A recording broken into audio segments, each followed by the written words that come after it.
Ibu kita panen di situ.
Tapi lagi dibikin sumur bor sih untuk anak-anak kan biar cepat.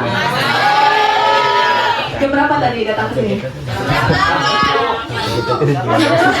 Ayo yang mana? Jam berapa? Oh jam 7. Oke. Kalau PTD Ibu Inisiasi SPMP sekaligus Kepala Seksi WhatsApp dan Web yang terhormat Dr. Sukarian Eshut MP, Ketua Program Studi Pengelolaan Perkebunan beserta jajaran, beserta teman-teman Sivitas Politeknik Pertanian Negeri Samarinda.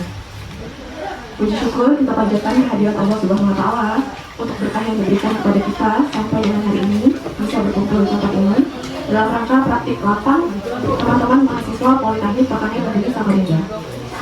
Ya, sambutan dari Dr. Sukarian Eshut MP kepada Bapak dipersilahkan.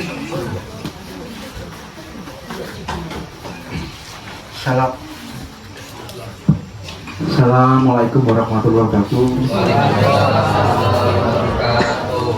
Pertama-tama saya ucapkan terima kasih kepada UPTT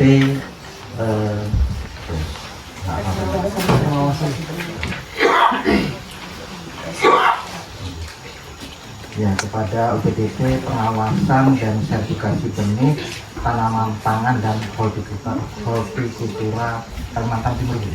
Ya. Kepada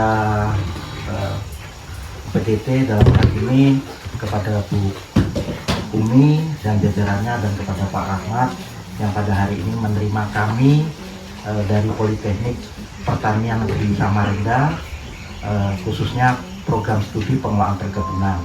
Dalam hal ini kami ingin melaksanakan juga kegiatan praktikum gabungan beberapa mata kuliah pada hari ini.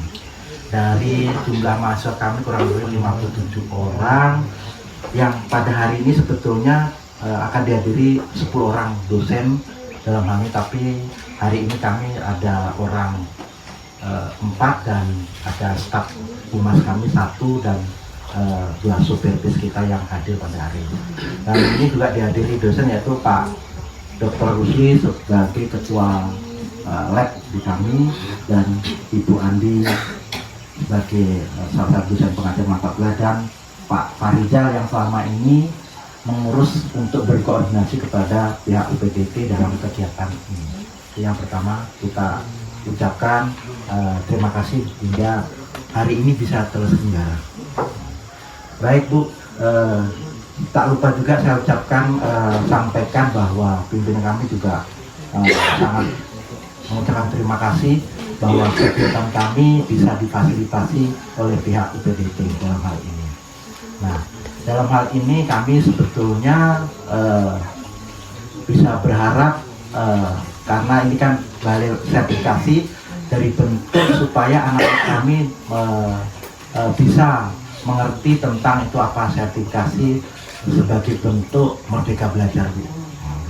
Maka ini di luar konteks kami sebetulnya mengaparkan core kegiatannya sebenarnya pengelolaan khususnya perkebunan sawit, tapi dia juga harus mengenal hal-hal di luar mungkin terkait dengan sertifikasi benih itu seperti apa. seperti itu, sehingga kami mencoba dalam ini berkolaborasi atau berkoordinasi dengan pihak lembaga dan lainnya PDT untuk bisa anak-anak kami dapat pembekalan tentang apa itu sertifikasi benih tersebut. Baik, terima kasih sebelumnya. Selanjutnya saya pikir saya mewakili Prodi Pengelolaan Perkebunan. Sekali lagi mengucapkan terima kasih pada hari ini bisa terlaksananya kegiatan ini. Wassalamualaikum warahmatullahi wabarakatuh. Baik, terima kasih kepada dokter sekalian. Selanjutnya sambutan oleh Ibu Umayawati SPP, kepada Ibu dipersilakan. Bismillahirrahmanirrahim. Assalamualaikum warahmatullahi wabarakatuh. Selamat pagi dan salam sejahtera untuk semua. Masih semangat kan? Sudah sarapan kan tadi? Alhamdulillah. Pertama-tama kami ucapkan selamat datang. Sebenarnya kemarin agendanya akan diterima di kantor kami di PMU-nya Pak Rahman. Alhamdulillah kita sudah sampai di sini. Sebelumnya Pak, permohonan maaf juga kepada dulu pimpinan kami. Beliau kebetulan yang punya rumah dan tempat itu adalah Pak Rahman, ya. Jadi yang adik-adik yang rumahnya boleh lanjut lagi. Apa yang membedakan varietas unggul ini dari varietas yang B aja gitu, yang biasa aja? Yang pertama lokal, eksplorasi varietas lokal itu kenapa menjadi penting? Karena kita tahu Kalimantan Timur itu cukup luas ya, dan dominasi lahan adalah hutan. Kebetulan itu memiliki banyak plasma untuk modal pemurniaan. Kemudian ini ada pendaftaran varietas. Ada yang tahu nggak pendaftaran varietas? Pernah dengar nggak? Belum ya? Unggul hanya bisa dihasilkan apabila benih yang digunakan berasal dari sertifikasi benih. Ya. Pintu masuknya benih unggul itu hanya bisa lewat sertifikasi. Tidak ada ceritanya benih unggul itu dihasilkan tanpa melewati sebuah proses yang namanya sertifikasi. Pintu masuk.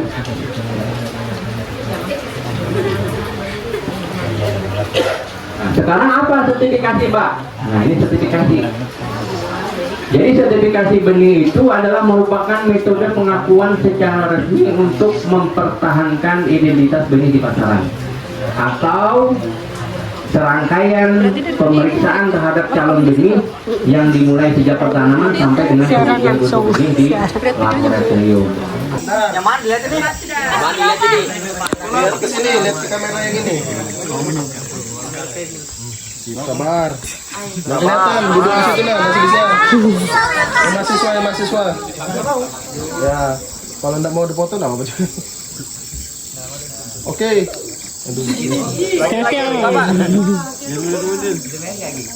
Nggak kelihatan masnya. Politani Samarinda. Jaya, jaya, jaya. Kegiatan.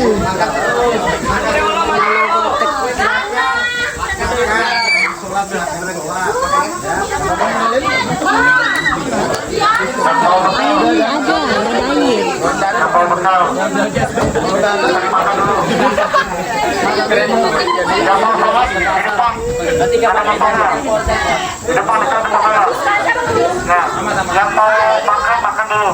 Karena habis ini kita langsung praktek.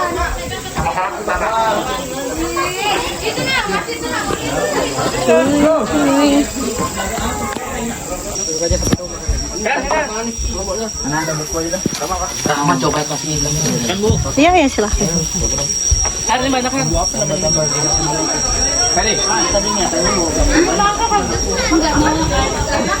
Sesi makan-makan.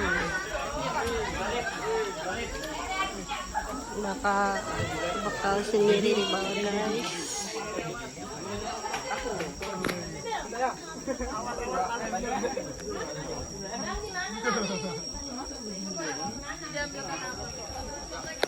Kalau jiwa muda itu harus semangat. Alhamdulillah kita hari ini praktek mengenali pohon induk ya. Karena kita kan bicara pohon unggul ya. Pohon induk. Nah, inilah yang digunakan sebagai bahan perbanyakan daripada benih yang akan memiliki label. Turunan dari ini nanti labelnya berwarna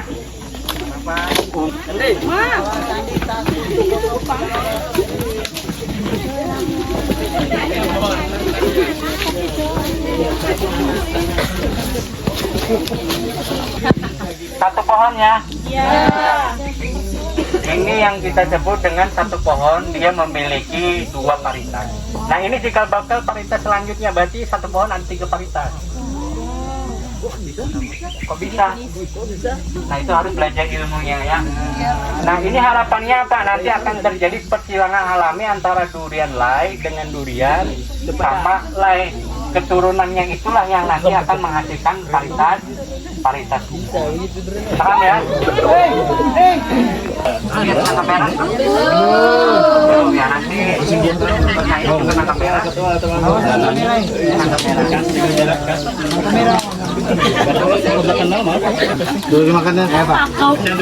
Jadi dia warnanya warna merah hati.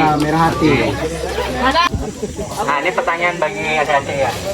Ayo didengari. Nah, kalau sawit di 25 tahun sudah harus di replanting. Durian itu bisa sampai berumur 250 tahun. Wow. Tidak berpengaruh. Asalkan dirawat, dipelihara, dijaga daripada gangguan hama dan penyakit. Nah, jadi ya berarti nilai produktifnya tinggi dibandingkan tanaman sawit dan karet. Nah, oleh karenanya tanam durian, tanam buah-buahan. Insya Allah itu akan menjadi masa depan kalian. Kalian nanti pensiun dengan hasil panen tadi. Ya, gitu ya. Nah, sambil Bapak jelaskan kalau ada pertanyaan, ya silakan ya. Patogen, sehingga misalnya bakteri, jamur itu tidak akan mengganggu tanaman kita karena sudah ada patogen antagonis di situ. Ya, ini bagian daripada teknik pengendalian kita secara alami. Seperti itu.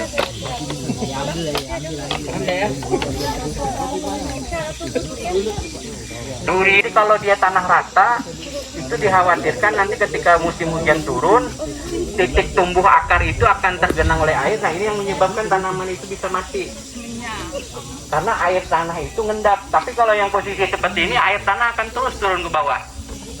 Nah, kita mau ke kebun durian itu, dia imbokin bapak itu, Pak bisa menyediakan secara kontinu nggak duriannya?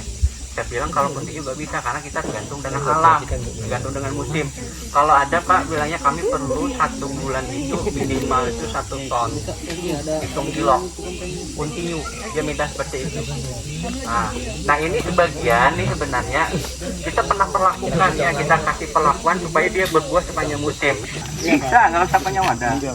Yang penting pertama modal kemauan, modal semangat, kemauan dan semangat. Kalau nggak ada punya kemauan, biar ada pun lahan nggak akan mau ya.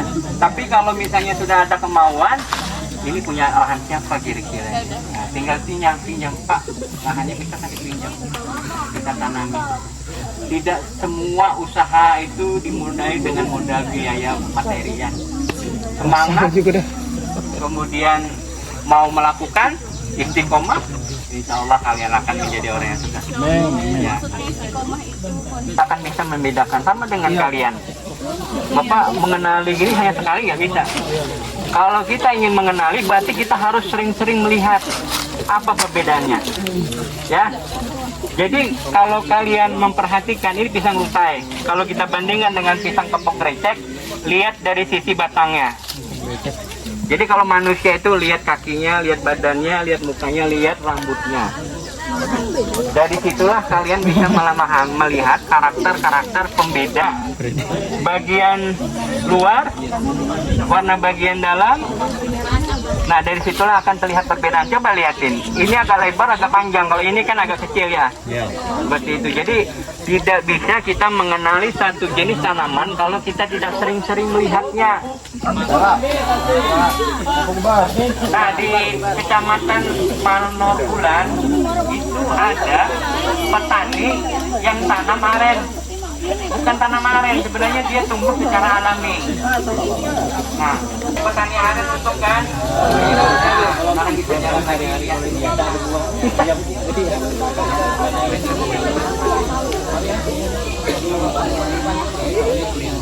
Baik, ada pertanyaan.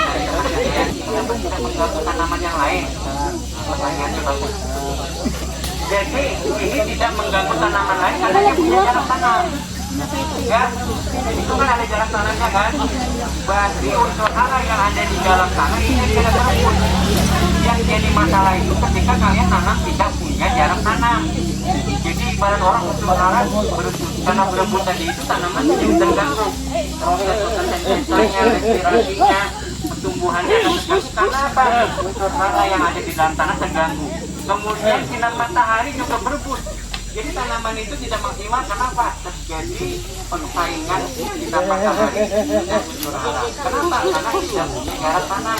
Tapi kalau kalian punya jarak tanam, tanam apa saja oke. Kenapa? Karena sudah diatur. Ya, bisa dipahami ya? Nah, pertanyaan. Kalau tidak ada kita lihat. Tonggo 2. Ya. Nah, ini coba hitungkan kalkulasi lagi.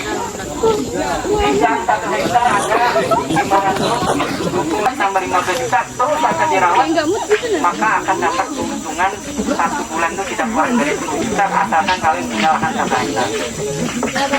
Menguntungkan tidak? Berani tidak jadi petani? 4 tahun baru bisa panen, belum juga panen. Kalau kalian tanam pisang, tahun pertama sudah panen.